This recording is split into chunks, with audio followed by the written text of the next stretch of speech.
The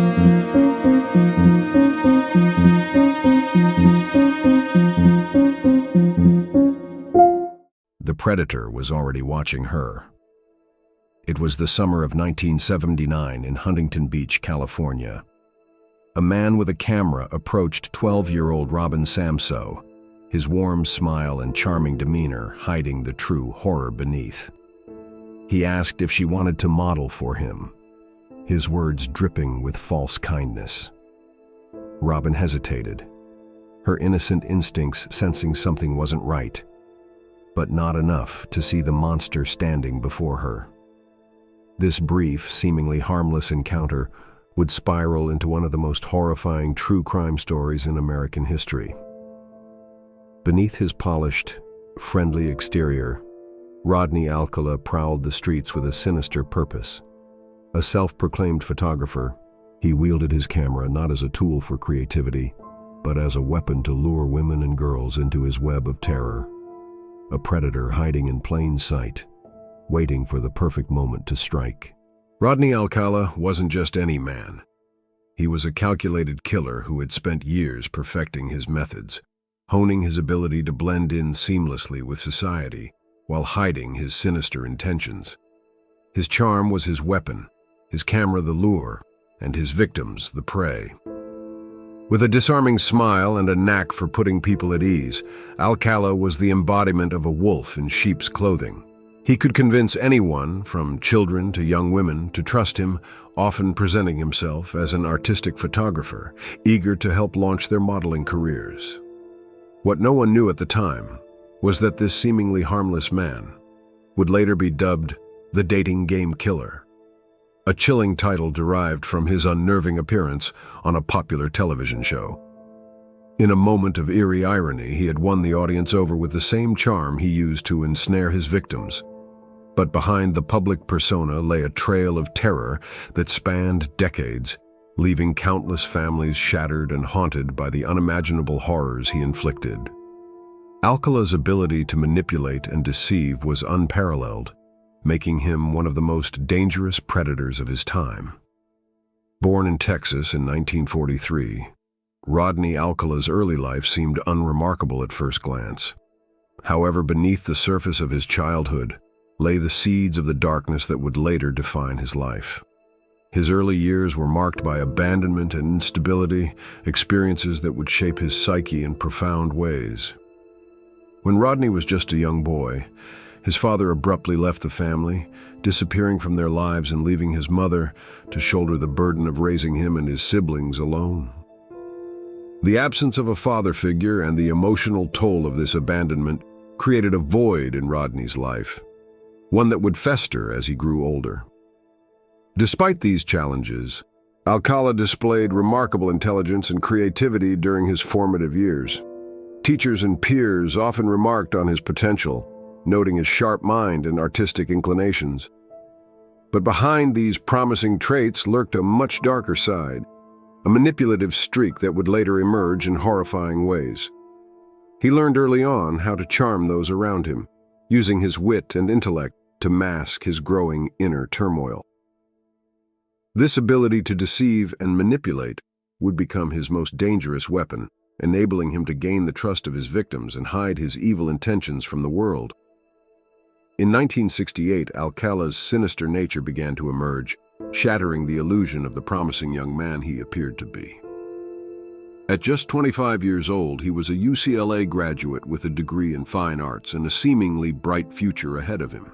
Intelligent, charismatic, and creative, Alcala had all the tools to succeed in life. But beneath his polished exterior lurked a darkness that could no longer be contained.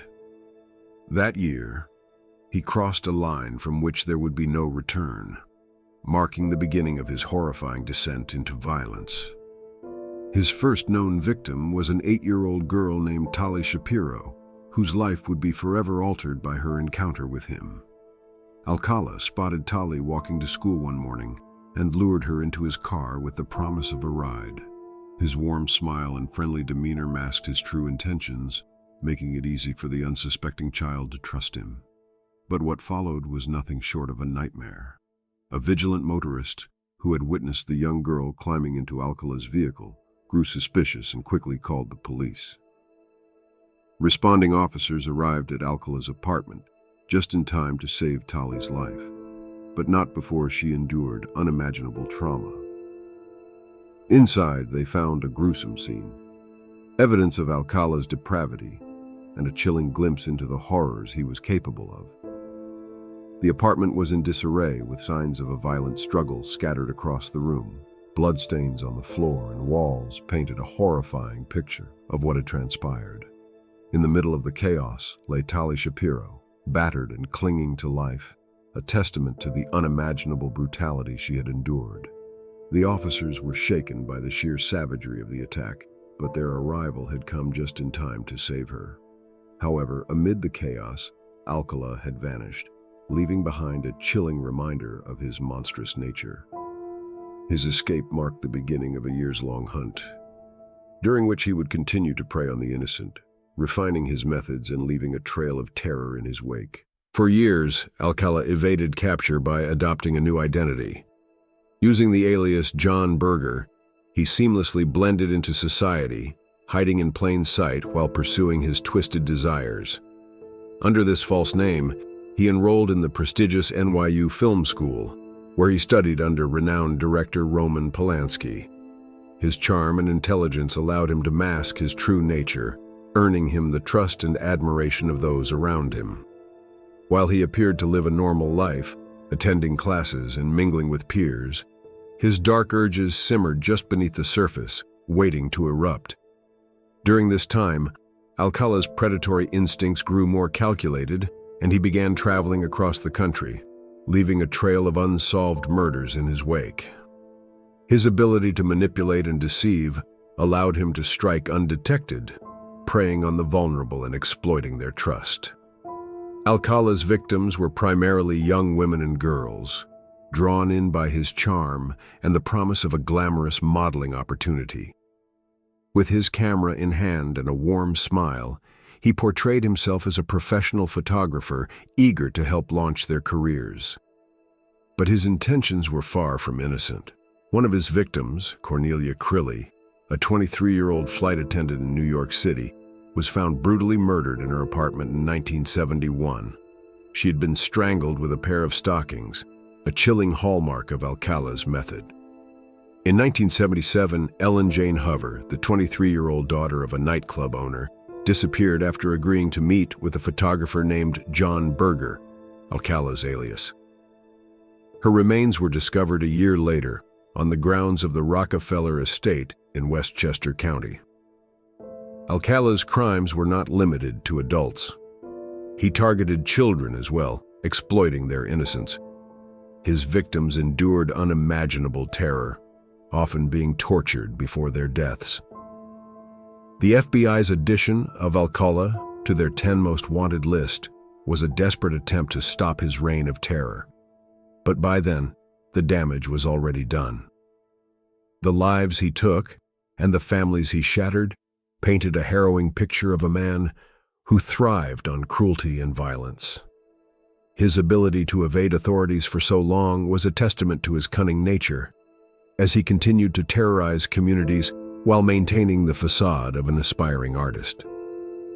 Alcala's double life allowed him to remain one step ahead of law enforcement, leaving behind heartbreak and unanswered questions wherever he went. In 1971, Rodney Alcala was finally arrested in New Hampshire after years of evading authorities. At the time of his arrest, he was living under the alias John Berger and working as a counselor at an arts camp for children, a chilling revelation given his history. Alcala's arrest came after 2 young girls at the camp recognized him from an FBI poster, listing him as one of their 10 most wanted fugitives. The girls reported their discovery to the camp directors, who immediately alerted the authorities. Alcala was apprehended without incident and extradited to California to face charges for the brutal 1968 attack on 8-year-old Tali Shapiro. The evidence against Alcala in the Tali Shapiro case was horrifying, but incomplete. Police had discovered Tali in his apartment, barely alive, surrounded by blood, and signs of a violent assault. However, with Tali's family unwilling to have her testify in court, understandably wanting to protect her from further trauma, the case became difficult to prosecute. Without her testimony, the prosecution was forced to accept a plea deal. Alcala pleaded guilty to a reduced charge of child molestation, avoiding more severe charges such as attempted murder or kidnapping. The court sentenced him to an indeterminate term of 1 to 10 years in prison. However, under the lenient sentencing practices of the time, Alcala served just 34 months before being released on parole in 1974. During his incarceration, he was reportedly a model prisoner, convincing parole boards that he was rehabilitated. This decision to release him would prove catastrophic, as Alcala wasted no time resuming his predatory ways. Alcala's trial and brief imprisonment highlight the flaws in the justice system of the era.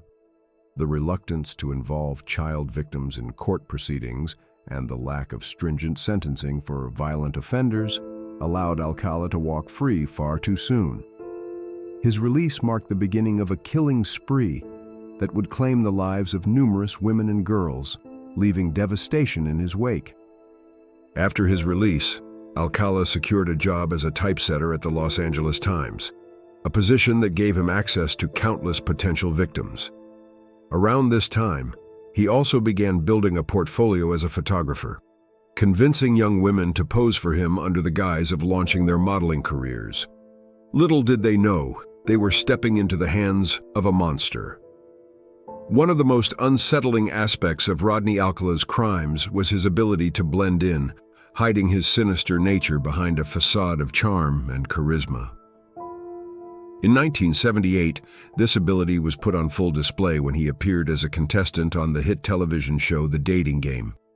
The show, a light-hearted competition where bachelors vied for a date with a bachelorette, was the perfect platform for Alcala to showcase his manipulative charm.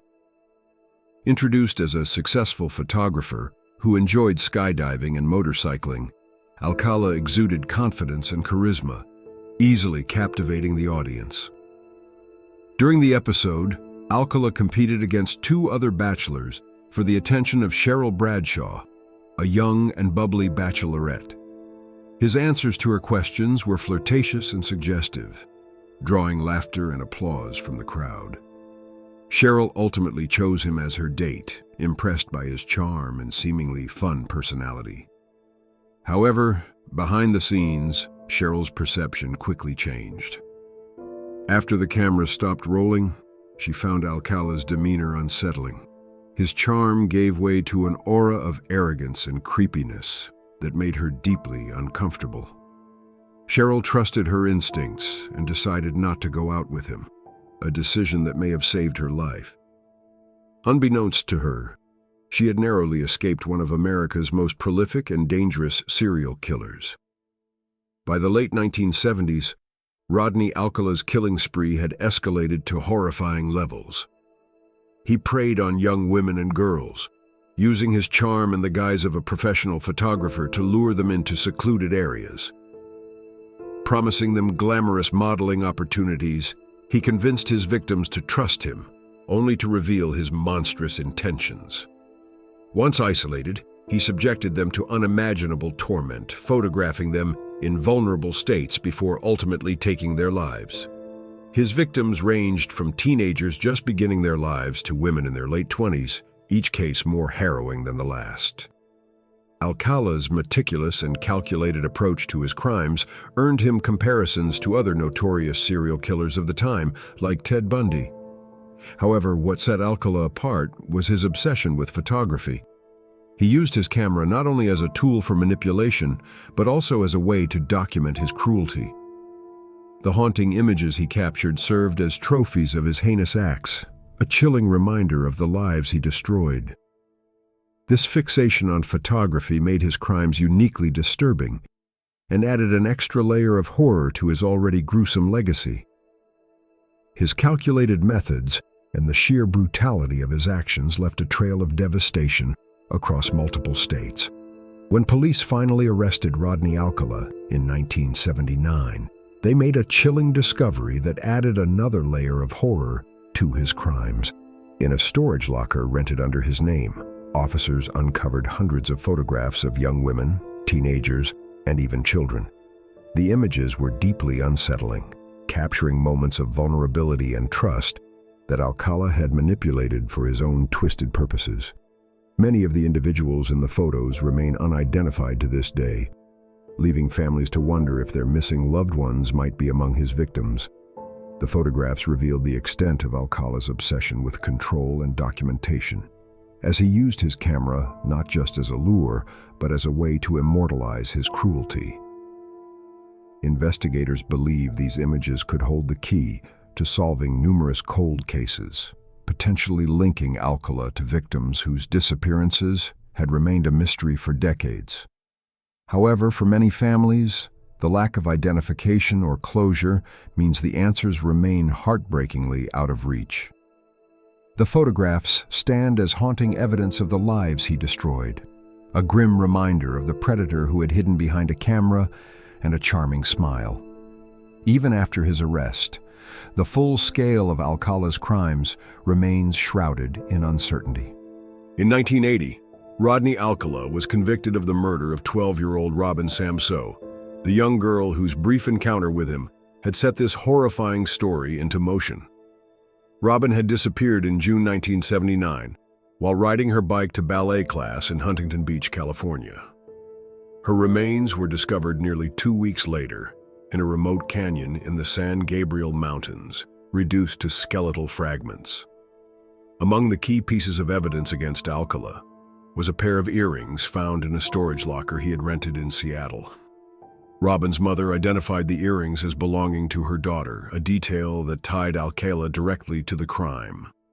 Additionally, witnesses had seen Alcala speaking to Robin on the day she disappeared, further cementing his connection to the case.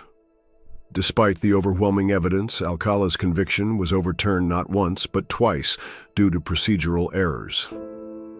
The first conviction was reversed in 1984 after the California Supreme Court ruled that the jury had been improperly informed of Alcala's prior crimes, which could have biased their decision. He was retried and convicted again in 1986, but this conviction was also overturned in 2001 due to concerns about witness testimony and errors in jury selection. These legal setbacks forced Robin's family to endure the agony of reliving her murder in court over and over again, prolonging their suffering and delaying justice. It wasn't until 2010 that Rodney Alcala was finally brought to justice for the full scope of his crimes, decades after his killing spree began. Advances in DNA technology proved to be the breakthrough investigators needed, linking Alcala to several additional murders beyond those he had already been suspected of. The DNA evidence tied him to the brutal killings of 4 women in California during the 1970s. Jill Barcombe, a teenager found murdered in the Hollywood Hills. Georgia Wixted, a nurse who was assaulted and killed in her home. Charlotte Lamb, whose body was discovered in a laundry room, and Jill Parenteau, who was murdered in her apartment. These cases, combined with the murder of Robin Samsoe, formed the foundation of the trial that would finally bring Alcala to justice. During the trial, Alcala represented himself, turning the courtroom into a grotesque spectacle. His behavior was bizarre and chilling, showcasing his arrogance and complete lack of remorse. He played a self-composed song titled Alice's Restaurant as part of his defense, cross-examined himself in a strange back and forth, and even questioned the mother of one of his victims, forcing her to relive the trauma. The evidence against him, however, was overwhelming, and the jury was unmoved by his theatrics. In 2010, Alcala was sentenced to death for the murders, finally ending his reign of terror. His trial remains one of the most disturbing in U.S. history, a haunting reminder of the evil he inflicted on his victims and their families. Despite his conviction, Alcala's true victim count remains unknown. Authorities estimate that he may have killed as many as 130 people, making him one of the most prolific serial killers in American history. His case serves as a chilling reminder of the darkness that can hide behind a charming smile and a camera lens. Rodney Alcala died in 2021 while awaiting execution on death row. His death brought little solace to the families of his victims, who continue to grapple with the pain and loss he inflicted. For them, the scars left by Alcala's crimes will never fully heal. But by sharing their stories, we can honor their memory and ensure that their voices are never forgotten.